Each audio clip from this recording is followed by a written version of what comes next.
இயேசுவின் நாமத்தில் உங்களை வாழ்த்துகிறேன். உங்களை அன்போடு இந்த காலை உடன்படிக்கை தியானத்திற்கு வரவேற்கிறேன். And God is good. கர்த்தர் நல்லவர். You are most welcome to the covenant of the day. And today is 31st March 2025 and a Monday. மாதத்தினுடைய கடைசி நாள். கர்த்தருக்கு சித்தமானால் நாளை புதிய மாதத்தை நாம் சந்திப்போம். ஹல்லேலூயா. ஏப்ரல் மாதம் காலையில் 7 மணிக்கு பரிசுத்த ராப்போஜன ஆராதனைக்கு வாங்க. Take care and may the Lord be with you and guide you and lead you. இன்றைக்கான வசனத்தை பார்ப்போம். இந்த மகதோனியா சபையில் இருக்கிற குவாலிட்டி, என்ன குவாலிட்டி அவருக்கு இருந்ததை பவுல் சொல்லுகிறார் என்று பார்ப்போம். 2 கொரிந்தியர் 8ஆம் அதிகாரம் 3வது வசனம். 2 Corinthians chapter 8 verse 3. For I bear witness that according to their ability, yes, and beyond their ability, they were really willing. மேலும் அவர்கள் தங்கள் திராணிக்கு தக்கதாகவும் தங்கள் திராணிக்கு மிஞ்சியும் கொடுக்க தாங்களே மனதுள்ளவர்களாய் இருந்தார்கள் என்பதற்கு நான் சாட்சியாக இருக்கிறேன். ஹல்லேலூயா. பவுல் சொல்றார் பாருங்க, நான் சாட்சி. என்ன சாட்சி? அவங்க துன்பத்தில், பாடுகள் மத்தியில் சந்தோஷமாய் மனப்பூர்வமாய் கொடுத்தாங்கன்னு நேற்று பார்த்தோம். இன்னைக்கு சொல்றாரு, அவங்க அது மட்டும் இல்லை, அவங்க தங்க திராணிக்கு மிஞ்சியும், அல்லேலூயா, தாங்களே மனதுள்ளவர், யாரும் அவங்கள ஃபோர்ஸ் பண்ணல, கட்டாயப்படுத்தல. Beyond the ability. திராணி பாருங்க, அப்படின்னா என்ன அர்த்தங்க? அவர் கொடுக்க முடியும், 10 வெள்ளி கொடுக்கலாம் வச்சுக்கோமே. அவர் திராணிக்கு மிஞ்சி 100 வெள்ளி கொடுக்குறாருன்னா எப்படி?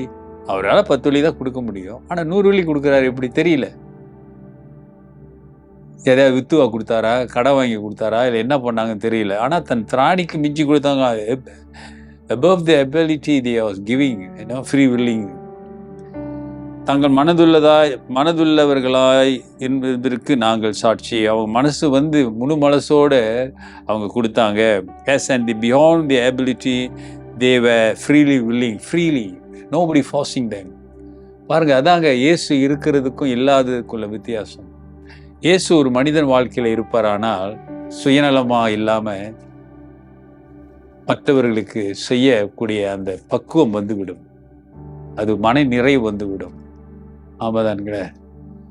பாருங்க, உதாரணத்துக்கு ஆண்டவர் 10% தைதிங் கொடுங்கன்னு கேட்குறாரு. 10% tithes as a offering for the Lord ministry, not for the Lord, for the Lord ministry. But he says 90% you keep. You can do anything you want. நீ என்ன செய்ய விரும்புகிறாயோ செய்யலாம், அந்த 90%. ஆனால் 10% உனக்காக, உன்னை படைத்து உனக்காக சிலுவையில் உயிரை கொடுத்து உன்னை ரட்சித்தேனே, அந்த ஊழியத்திற்காக ஒரு 10% கொடுன்னு கேட்குறாரு. ஆனால் இன்றைக்கு அது மனிதனால் கொடுக்க முடியவில்லை. சரி, ஃப்ரீ வில்லிங் கொடுங்க. சிலர் கொடுக்குறாங்க ஃப்ரீ, அதுக்கு மேலே கொடுக்குறாங்க, சந்தோஷம். ஆனால் ஆண்டவர் என்ன சொல்ற, மனம் சந்தோஷமாய் யாரும் கட்டாயப்படுத்தாம நீ கொடுத்தா அது உனக்கு ஆசீர்வாதம். அல்லேலூயா. மக்கதோனியா சபைக்கு பவுல் சாட்சி சொல்லுகிறார். இன்றைக்கு உங்களை குறித்து யார் சாட்சி சொல்லுவா? என்னை குறித்து யார் சாட்சி சொல்லுவா? ஆமாதானுங்களே. யாரா சாட்சி சொல்லுவாங்களா?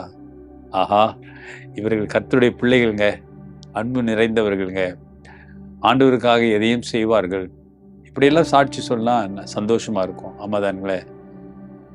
பேருக்காக புகழுக்காக இல்லை, ஆண்டவருடைய நாமத்துக்கு மகிமையாக, to glorify God's name, commit and glorify God. ஆண்டவரை மகிமைப்படுத்துங்க. எப்படி?